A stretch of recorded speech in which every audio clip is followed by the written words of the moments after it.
मिलिंद जी बोले please.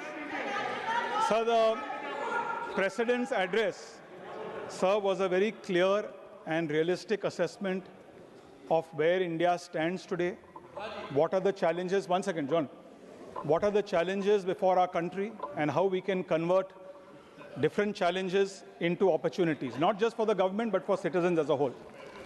So, एक बात मैं कहना चाहता हूँ कि India and the world is going through an era of unthinkable disruptions, almost bizarre disruptions, since the end of World War II, 80 years ago in 1945. Few examples. Today, what was called the transatlantic partnership between Europe and the United States, after 80 years, is under serious threat, where two continents are bickering over a piece of land called Greenland. There's no doubt that global trade routes are being redrawn, supply chains are being weaponized, technology cycles are shrinking, and world over in every continent, conflicts are multiplying. So आज की हमारी जो generation है, वे ऐसे समय में जी रही हैं जहां अनसर्टेनिटी ही एकमात्र सर्टेनिटी है.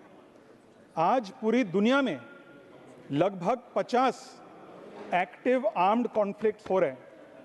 ग्लोबल सप्लाई चेन्स पिछले 5 वर्षों से गंभीर रूप से स्ट्रेन्ड है और टेक्नोलॉजी हर 1-2 साल में ट्रेडिशनल इंडस्ट्रीज को डिसरप्ट कर रहे हैं.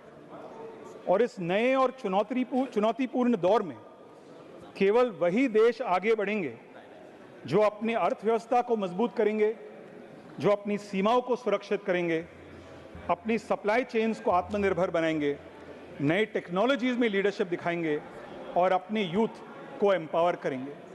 Sir, I can assure this house today that 2026, we have just started this year, is going to be a very, very challenging, a very disruptive year.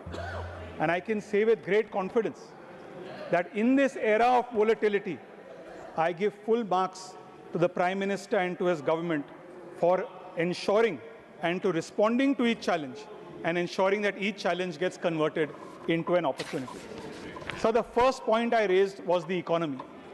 Today, economic strength is the foundation of national power. We are the 4th largest economy with a GDP of over US $3.5 trillion, almost 360 lakh crore rupees. We are growing at 7% per annum. We are the fastest among major economies. And our share in global growth is almost 17% today. Sir, before me, Dr. John Brittas raised many points about the Indo-US trade deal. उन्होंने खास करके timing के बारे में आलोचना की कि why was it done at a certain time at night. Dr. John Brittas, I would like to tell you, your question was why was it done at different times at night. I'm not sure if you are aware, but the world has different time zones. Milind ji, address to the chair. There are different time zones. Here. When it's 10 p.m. in India, it's 12 p.m. in the United States. And I'm sure my friend Dr. John Brittas would understand time zones, because there is a big difference in the time zones between the Communist Party and the rest of us. Yes. And just like certain countries, economies will slowly... Please. I'm not yielding, no, sir, I'm not no, yielding. Please. I'm not Please, yielding. Milind, Just like some countries, some economies will be disrupted given this era of disruptions. Similarly, certain parties are also slowly being disrupted.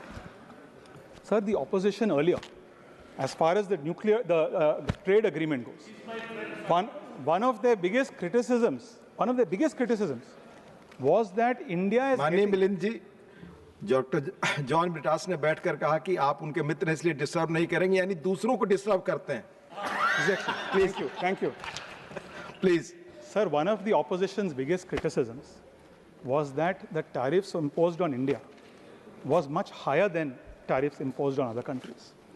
Sir, आज मैं गर्व से कह सकता हूं कि सरकार की और प्रधानमंत्री जी के दृढ़ संकल्प की वजह से आज अमेरिका से लेकर यूरोप तक सभी कॉन्टिनेंट्स भारत के साथ ट्रेड डील करना चाहते हैं. और आज मैं कॉन्फिडेंस और गर्व के साथ कह सकता हूं कि भारत का जो टैरिफ है विश्व में सबसे लोएस्ट टैरिफ है. मैं केवल 2-3 उदाहरण देना चाहता हूं.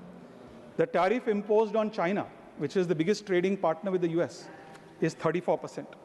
Tariff imposed on Bangladesh, which is a big competitor to India in exporting textiles, 20%. Tariff imposed on Vietnam, which is also a big electronics competitor to India, is 20%. Tariff imposed on a country like Indonesia, which is supplying raw materials, is 19%. Aaj, in India, the tariff is only 18%. Sir जहाँ तक budget की बात है, जहाँ तक कुछ लोगों ने पहले 2 दिन पहले ही कहा, जो पहले लोगों को कुछ लोगों को सर स्टॉक मार्केट में कोई विश्वास नहीं है. They don't talk about the stock market. 2 days suddenly the stock market became very important for them. Why is that? Because India's stock market, because of whatever the perception was around the budget, the stock market fell by less than 2%. Today I want to tell those members of the opposition, right now as we are speaking, I checked just shortly, today the stock market is up 3%. So what is the answer to those people? Does that mean that they must admit by their own logic that the trade deal with the United States has been a success and is going to benefit India? So one is I spoke about economy being a basis of national power. The second is supply chains. Today 90% of critical minerals from lithium, cobalt, which are used in electric vehicles, mobile phones, they are processed in few countries like China. Global demand for these critical minerals is going to grow by 6 times in the year 2040. Our move to encourage domestic mining and overseas partnerships is a very welcome step and will go a long way towards Atmanirbharta. The third is borders and national security. In this volatile world we live in, economic growth cannot exist without secure borders. Today we have one of the largest armed forces. We have 14 lakh active personnel, despite the fact that we face complex security challenges across land, sea, air, cyber and space domains. We now have strategic partnerships and defense cooperation agreements with 40 countries, and we are the world's largest defense spender and defense exporter. Sir हमने देखा है कि पिछले कई सालों में भारत की foreign policy अब आइडियलिज्म के साथ रियलिज्म को भी जोड़ती है और ये कॉन्फिडेंट नेशन की पहचान है. जहाँ तक टेक्नोलॉजी की बात है, the AI mission will also add a lot of growth to our country.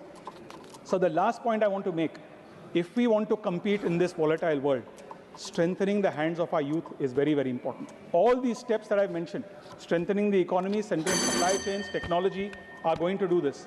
Sir, one statistic I would like to quote, which I'm sure you will appreciate. Today in the world, China, 40% of China's population is below the age of 35 years. 5% of China's population is below the age of 25 years. In the United States, 40% is below 35, 30% is below 25. Sir, India is the youngest country in the world. 65% of our population is below the age of 35, 40% is below the age of 25.